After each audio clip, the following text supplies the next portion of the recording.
Today's topic is projection of solid. Now, first हम देखते हैं सॉलिड क्या होता है।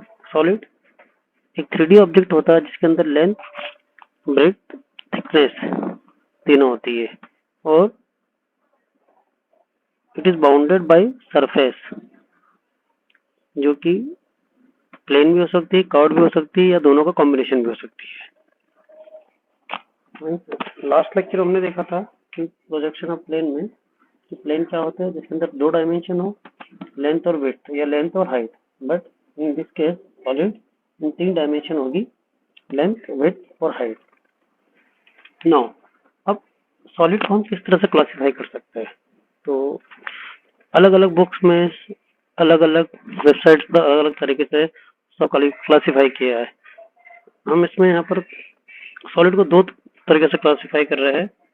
फर्स्ट कैटेगरी है पॉलीहेड्रन की और सेकंड कैटेगरी है सॉलिड ऑफ रिवोल्यूशन की। पॉलीहेड्रन क्या होता है? अब पॉलीहेड्रन दो टाइप के होते हैं। फर्स्ट जो होता है रेगुलर पॉलीहेड्रन और सेकंड जो टाइप इसके अंदर है वो है other type of polyhedra. Now regular polyhedron क्या होता है? Solid bounded only by plane surface. Its faces are formed by regular polygons of same size and all dihedral angles are equal to one another. Simple सी बात है, इसको समझने का सबसे अच्छा तरीका ये है कि ये जो सॉलिड है ये प्लेन सरफेसेस जिसको हम फेसेस से बोलते हैं उससे बाउंडेड होता है और ये जो फेसेस है इनको सबको मिला के हम एक सॉलिड बनाते हैं। और जनरली ये फेसेस का शेप होता है वो रेगुलर पॉलीगन का होता है, जैसे इसमें भी ट्रायंगुलर पॉलीगन या फिर स्क्वायर, पेंटागन, हेक्सागन, इन सारे सरफेसेस को हम ज्वाइन करते हैं तो हमें एक सॉलिड मिलता है जो पॉलीहेड्रन होता है। अब जो इसका सेकंड टाइप है other type of polyhedra, when faces of polyhedron are not form by equal identical faces they may be classified into prism और पिरामिड। मींस अब यहाँ पर जो पॉलीहेड्रन बनेगा वो आइडेंटिकल फेसेस से नहीं होगा।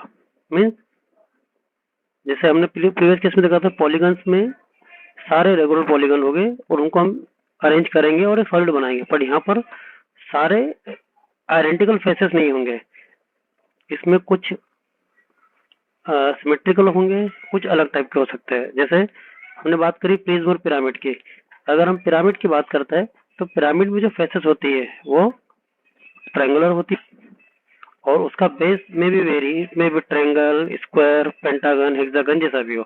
और अगर हम बात करते हैं प्रिज्म की तो प्रिज्म में जो फेसेस होती है वो रेक्टेंगुलर फेसेस होती है और अगेन इसका बेस और टॉप जो है वो स्क्वायर, ट्रायंगल, पेंटागन, हेक्सागन किसी भी शेप हो सकता है। मींस यहाँ पर सारी फेसेस जो है वो सेम टाइप की नहीं होगी, अलग अलग हो सकती है। This are the few example. First is tetrahedron, इसमें ट्रायंगुलर फेसेस है 4, मतलब सारे ये फेसेस एक जैसी है। अगली बात करते हैं हम, नेक्स्ट जो आपका है क्यूब या हेक्साहेड्रन, इसके अंदर 6 स्क्वायर फेसेस है। देन ऑक्टाहेड्रन और इस तरह से कुछ फेसेस है। अब हम कुछ स्पेसिफिक टाइप के सॉलिड्स के बारे में बात करेंगे। मेनली आपके सिलेबस में भी प्रिज्म और पिरामिड का ज्यादा रोल रहेगा जिसके हमें प्रोजेक्शन ड्रॉ करने रहेंगे। अब बात करते हैं प्रिज्म की। जैसे मैंने आपको बताया था प्रिज्म भी एक पॉलीहेड्रन है। अब इसमें क्या होता है कि प्रिज्म में जो फेसेस होती है वो रेक्टेंगुलर होती है और इसका जो टॉप और बॉटम है वो रेगुलर पॉलीगन से बना होता है। इसमें भी जैसे हम बात करते हैं, मैंने आपको बताया स्क्वायर हो सकता है, ये पेंटागन हो सकता है, हेक्सागन हो सकता है। अब इसका नॉमेनक्लेचर भी उसी तरह से होता है इसके बेस के अकॉर्डिंग। अगर इसका बेस स्क्वायर हो तब इसको स्क्वायर प्रिज्म कहेंगे, अगर इसका बेस और टॉप हेक्सागन हुआ तब इसको हेक्सागन प्रिज्म कहेंगे। और इसमें आपको ध्यान रखना है कि जो फेसेस होगी वो रेक्टेंगुलर होगी और नेक्स्ट टॉपिक, इसके अंदर जो सॉलिड नेक्स्ट टाइप का सॉलिड है दैट इज पिरामिड। पिरामिड भी आपका एक पॉलीहेड्रन है। इसमें जो फेसेस होती है वो सारी इक्वल नहीं होती है, मीन्स इसका बेस अलग होगा और फेसेस अलग होगी। इसका जो फेसेस होगी वो ट्रेंगुलर शेप में होगी, मीन्स हम सारे ट्रेंगुलर फेसेस को ज्वाइन करेंगे और इसका बेस अगेन एक पॉलीहेड्रन होगा, मतलब पॉलीगन होगा। अब उसी के अकॉर्डिंग हम इसका नॉमेनक्लेचर करेंगे। अगर इसका बेस स्क्वायर हुआ तो स्क्वायर पिरामिड, पेंटागन हुआ तो पेंटागन पिरामिड। अब इसमें आपको ध्यान रखना है कि जैसे प्रिज्म में टॉप और बॉटम जो होता है वो इक्वल शेप का होता है, सेम शेप का होता है। But in case of pyramid इसका बेस तो एक पॉलीगन होगा, बट टॉप पर ये सारी जो फेसेस होती है एक ही पॉइंट पर मीट करती है, जिसको हम अपेक्स कहते हैं या वर्टेक्स कहते हैं। और बेस का जो सेंटर पॉइंट है और अपेक्स, इसके बीच की जो वर्टिकल डिस्टेंस है इसे हम एक्सिस कहते हैं। नाउ, और इसके जो बेस से एक पॉइंट लिया हमने, एक कॉर्नर पॉइंट, और उसको हमने अपेक्स से ज्वाइन करा, इसे हम स्लांट एज कहते हैं।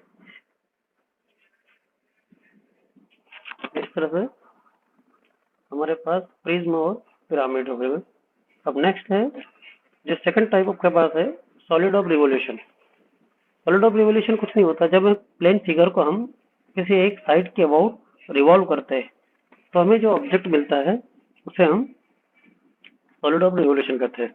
इसमें मेनली 3 टाइप के सॉलिड होते हैं आपके पास, सिलेंडर, कोन और स्फीयर। अगर हम रेक्टेंगल को उसके एक साइड के अबाउट 360 डिग्री रोटेट करेंगे तो हमें जो सॉलिड मिलेगा वो रहेगा सिलेंडर। और जिस साइड के अबाउट हम इसको रोटेट करते हैं या रिवॉल्व करते हैं वही साइड इसकी हाइट होगी, इसको हम एक्सिस भी कहते हैं। कोन, कोन क्या होगा, जब हम एक राइट ट्रायंगल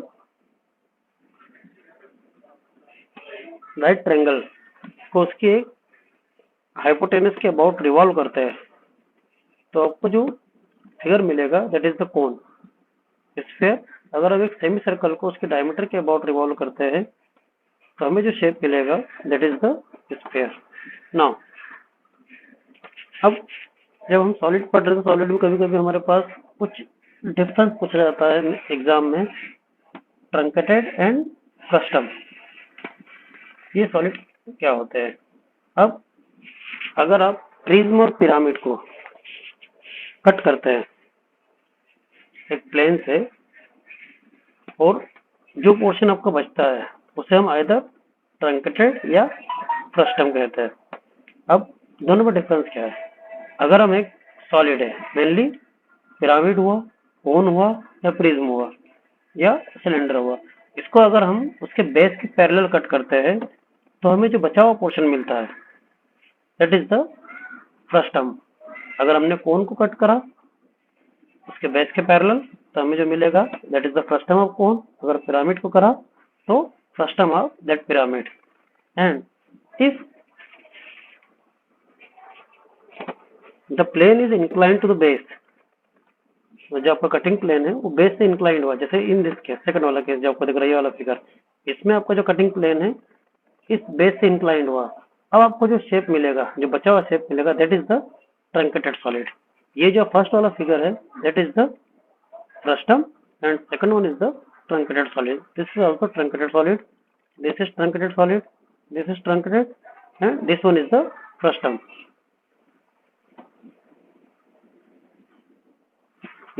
आपको ध्यान रखना है जब हम प्रोजेक्शन ड्रॉ करते हैं हमें जो लाइन विजिबल होती है, मतलब जो साइड या जो डायग्राम या जो फिगर हमें दिख रहा है उसे हम सॉलिड लाइन से ड्रॉ करते हैं, और जो साइड या जो लाइन या जो एज हमें नहीं दिखती है, मतलब अगर हम फ्रंट से देख रहे हैं और हमें वो नहीं दिखाई दे रही है, दैट इज इनविजिबल है या हिडन है, तो उस लाइन को हम डैश्ड लाइन से रिप्रेजेंट करते हैं या ड्रॉ करते हैं।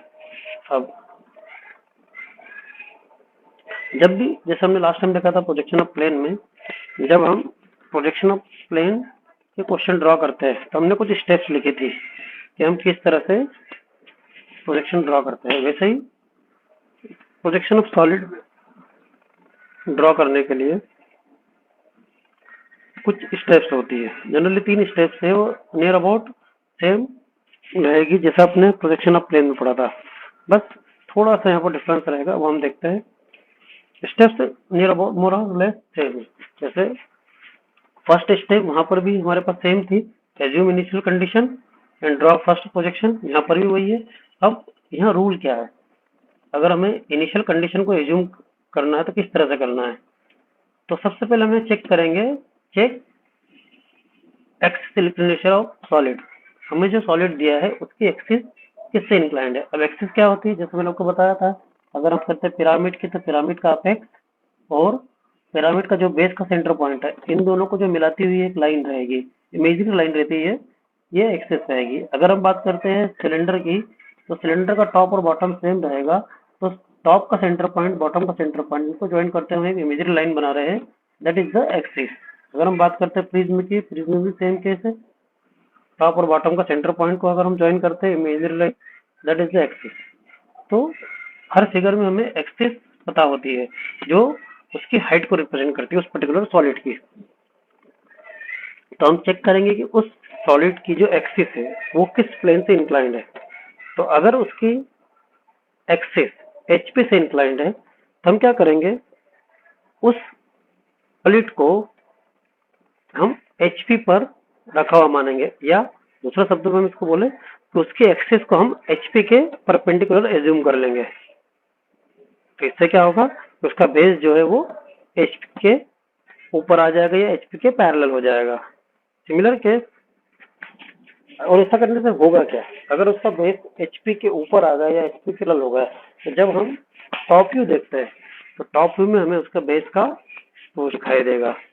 सिमिलरली अब उसकी एक्सिस वीपी से इनका है, हम उसे क्या करेंगे, वीपी से परपेंडिकुलर एज्यूम कर लेंगे सॉलिड को। और ऐसा करने से क्या होगा, सॉलिड वीपी के ऊपर रखा हुआ या वीपी के पैरेलल उसका बेस हो जाएगा। और इस तरह से जब हम फ्रंट व्यू देखेंगे तो फ्रंट व्यू में बेस का ट्रू शेप दिखाई देगा। ऐसा हम क्यों कर रहे हैं, क्योंकि हमें किसी भी पर्टिकुलर ऑब्जेक्ट का ट्रू शेप पता है। जैसे हमें बेस का ट्रू शेप पता रहता है सॉलिड, अगर हम प्रिज्म की बात करें, पिरामिड की बात करें, सिलेंडर की बात करें, कोन की बात करें, तो हमें इसके ट्रू शेप पता है, तो हम वहां से स्टार्ट करते हैं। तो हमारा फर्स्ट फिगर हो गया, हमने फर्स्ट फिगर बना लिया। अब सेकंड स्टेप क्या कहती है, सेकंड स्टेप सेम रहेगी, हमारे प्लेन में थी, हमने यहाँ पर एक्सिस का इंक्लिनेशन देखा, वहां पर हमने सरफेस का एंगल देखा था। अब यहाँ पर हम क्या करेंगे, एक्सिस इंक्लिनेशन कंसीडर करेंगे और सेकंड को ड्रॉ करेंगे। थर्ड स्टेप एग्जिट है, क्या करेंगे, हम एज या साइड का इंक्लिनेशन लेंगे और थर्ड फिगर ड्रॉ कर लेंगे। अब नोट जो हमने यहाँ पर लिखा है वो सेम रहेगा जो हमने प्लेन में लिया है। क्या लिया था हमने प्लेन में, वही नोट है, इसमें कोई भी चेंजेस नहीं है। मीन्स अगर हमें दिया है कि जो सॉलिड है उस सॉलिड की कोई एक एज या पर्टिकुलर एक साइड बेस की वो किसी एक प्रिंसिपल प्लेन से इंक्लाइन या किसी एक प्रिंसिपल प्लेन में रखी है, तो जब हम बेस का ट्रू शेप बनाएंगे तो उस पर्टिकुलर साइड या एज को हम क्या करेंगे, एक्सवाई लाइन के परपेंडिकुलर ड्रॉ करेंगे। मीन्स हमारा फर्स्ट प्रोजेक्शन जो ड्रॉ करेंगे ट्रू शेप का, वो इस कंसेप्ट को ध्यान रखते हुए करेंगे। नाउ अब इसको हम एग्जांपल से देखेंगे सारे स्टेप्स को कैसे होंगे, और उसके बाद में एक चीज और आपको यहाँ पर बता देता हूँ कि हमें सॉलिड और हिडन लाइंस कैसे ड्रॉ करनी है। अभी आप क्लियर नहीं होगा, जब हमें एग्जांपल देखेंगे तो हमें उससे ज्यादा क्लियर हो जाएगा। तो क्या होता है, सॉलिड और हिडन लाइन के लिए कुछ रूल्स मैंने लिखे हैं यहाँ पर। अभी क्या है कि जब हम सेकंड या थर्ड प्रोजेक्शन ड्रॉ करते हैं तो हमारे लिए डिफिकल्ट हो जाता है कि कौन सी लाइन हिडन है, कौन सी लाइन सॉलिड बनेगी, मतलब कौन सी विजिबल है, कौन सी विजिबल नहीं है। तो उस कंडीशन में क्या होता है कि सभी की इमेजिनेशन इतनी स्ट्रांग नहीं होती कि उस पर्टिकुलर सॉलिड को एज्यूम कर ले कौन सी स्लांट है या कौन सी स्लांट एज या कौन सी पर्टिकुलर साइड आपके फ्रंट पे है या बैक में। तो उस कंडीशन में हमें कुछ नहीं करना है, कुछ तीन ये चार रूल जो लिख रखे हैं उनका ध्यान रखना है। तो आप इससे सारी जो dotted line means hidden line या सॉलिड लाइन है या विजिबल लाइन वो आप इजीली बना सकते हैं। सबसे पहले हमें क्या करना है, फर्स्ट रूल क्या कहता है कि हमें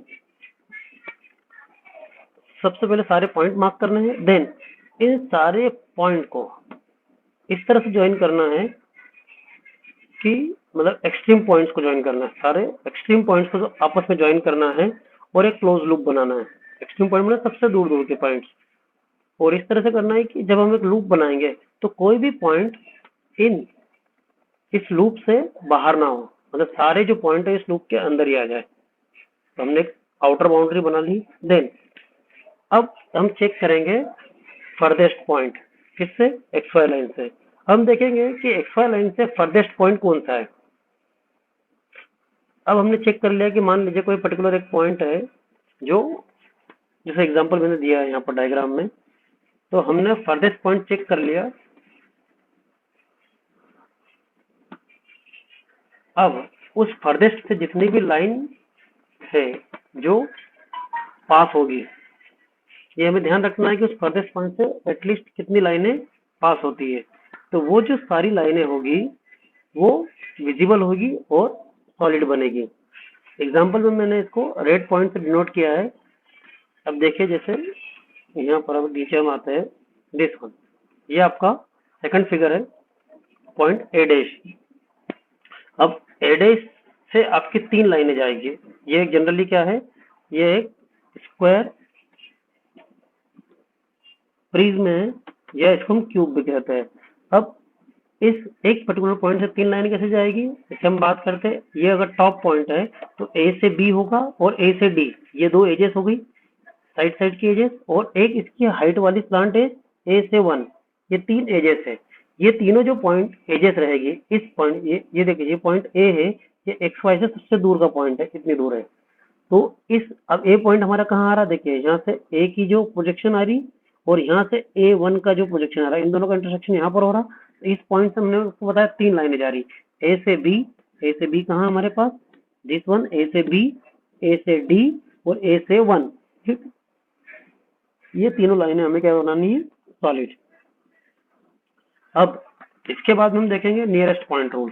नियरेस्ट पॉइंट रूल क्या बोलता है कि जो पॉइंट एक्स वाई लाइन से, मैंने लिख रखा है यहाँ पर this one, nearest point rule, जो पॉइंट एक्स वाई लाइन से सबसे पास है उससे जितनी लाइनें पास होगी वो सारी हिडन होगी।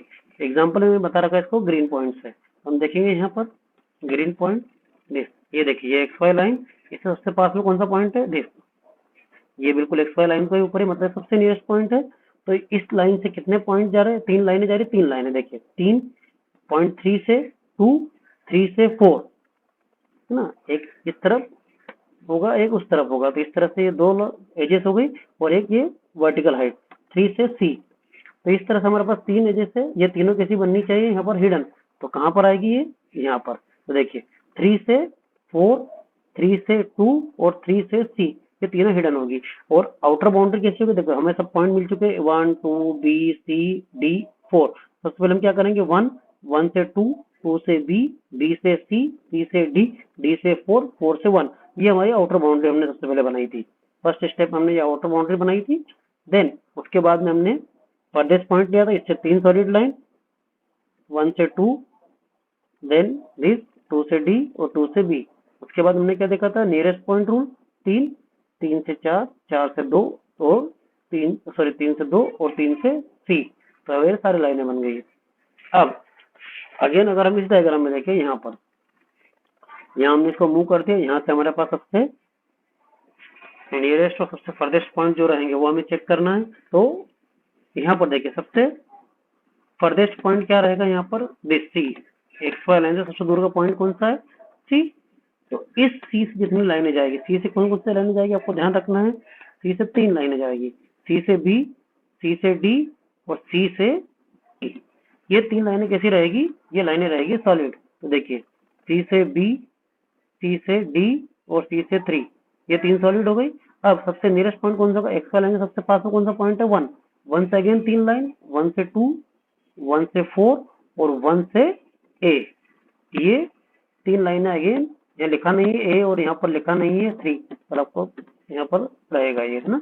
तो अब ये 1 से ए, तो 1 से देखिए ये 1 और ये डॉटेड, 1 से 2 डॉटेड, 1 से 4 डॉटेड, और आउटर बाउंड्री हम फर्स्ट रूल में बना चुके थे, हमने यहाँ से 3 से चालू करा, 3 से 4, 4 से डी, डी से ए से बी, बी से 2, 2 से वापस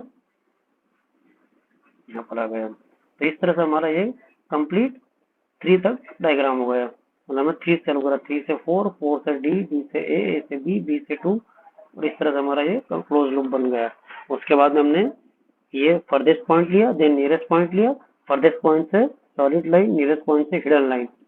अब हमें एक बात ध्यान रखना है कि जब हम रूल थर्ड देख रहे हैं, मतलब नियरेस्ट पॉइंट रूल देख रहे हैं, तो अगर कोई लाइन ऑलरेडी सॉलिड बन चुकी है, आइदर बाय रूल 1 मतलब आउटर बाउंड्री बनाते समय अगर वो सॉलिड बन चुकी है, या रूल 2 फर्देस्ट पॉइंट करते समय अगर वो लाइन सॉलिड बन चुकी है, तो हम उसे हिडन नहीं करेंगे।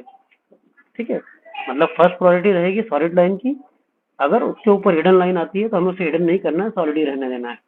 These are the few rule. Now हम एग्जांपल देखेंगे one by one. Thank you.